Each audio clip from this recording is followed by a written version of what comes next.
Hi, I'm Sam Vittetoe, and this is my presentation, Organizations Working Against Coral Depletion. So I'd like to start off with just giving a brief introduction into what coral depletion is. And it's the shrinking of coral reefs that's been going on pretty much since the Industrial Revolution. And it's very closely linked to the acidification of our oceans.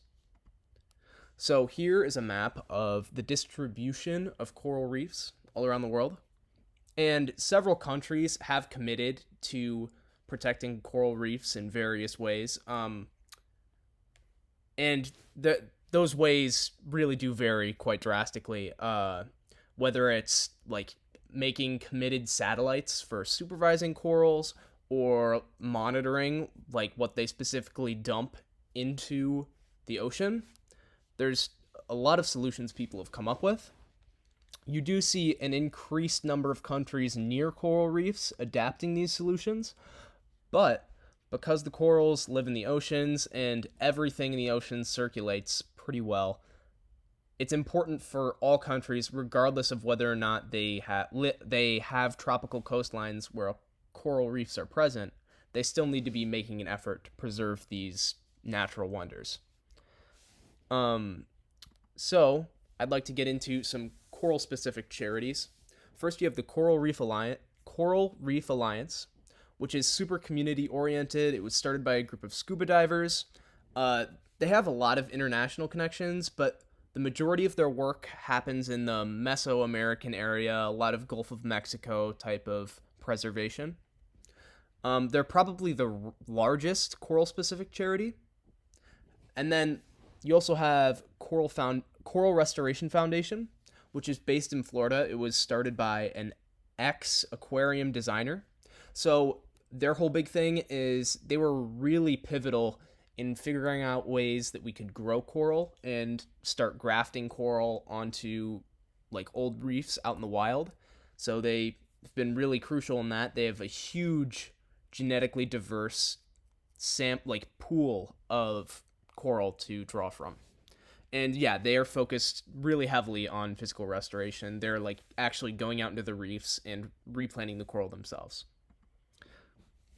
Then you also have ocean specific charities. So first we have Oceana, which is primarily a legal organization. I think they're really cool. So far, they've had 225 legal victories and protected 4 million acres of ocean. Obviously, they don't do like the nitty gritty stuff like Coral Restoration Alliance does. They primarily are like making sure that governments are following the laws that they have like agreed to sign and protect what they've said they're going to protect. And then another charity that focuses on getting the governments to sign those laws is the Ocean Conservancy. Um, they're really big in America because they are based in DC. They have a lot of lobbying power and they are a pretty powerful public action group. Um, they also, both of these charities are not specifically related to coral reefs, but they do both have programs dedicated to keeping coral reefs alive and coral reef conservation. Uh, so not all your money would be going towards coral reef restoration if you donated to them, but they'd be helping the ocean, and just because everything's so interconnected, you'd see a lot of that return to the cause of coral reefs. And then finally, you have wildlife charities and other. The World Wildlife Foundation, probably one of the most famous charities that's active right now. They do have a ton of programs for ocean and coral conservation.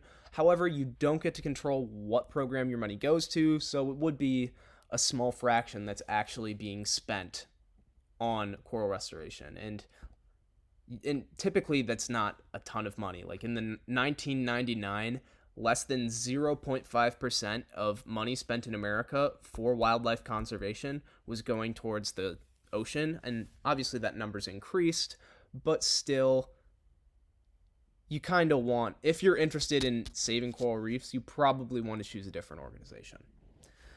Then lastly, we have one that I'm sure a lot of people have heard of in here. It's called For Ocean, and their big shtick is they make bracelets out of ocean plastic. And That's how they fund themselves. But because of the nature of how they sell these bracelets, they cannot technically be a nonprofit organization. And because they cannot technically be a nonprofit organization, they don't have to follow the same scrutiny that normal charities do in terms of where their actual profit and funding goes.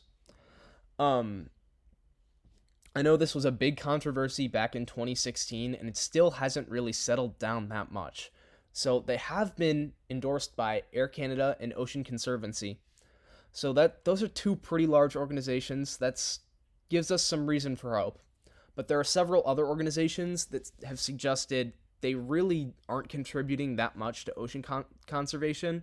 Like there are some figures that project less than like 68 cents for their $16 bracelet goes back into their organization and like isn't towards profits or the plastic packaging that they use, which continues to perpetuate the problems that they fight against.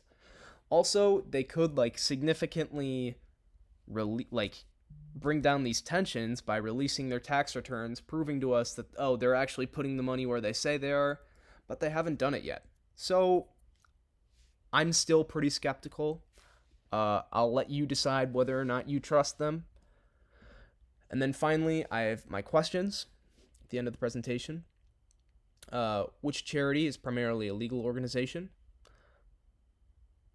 What are some people's concerns with 4Ocean? And does it matter if only countries near reefs are actively preserving them? And I think that's my whole presentation. Thank you.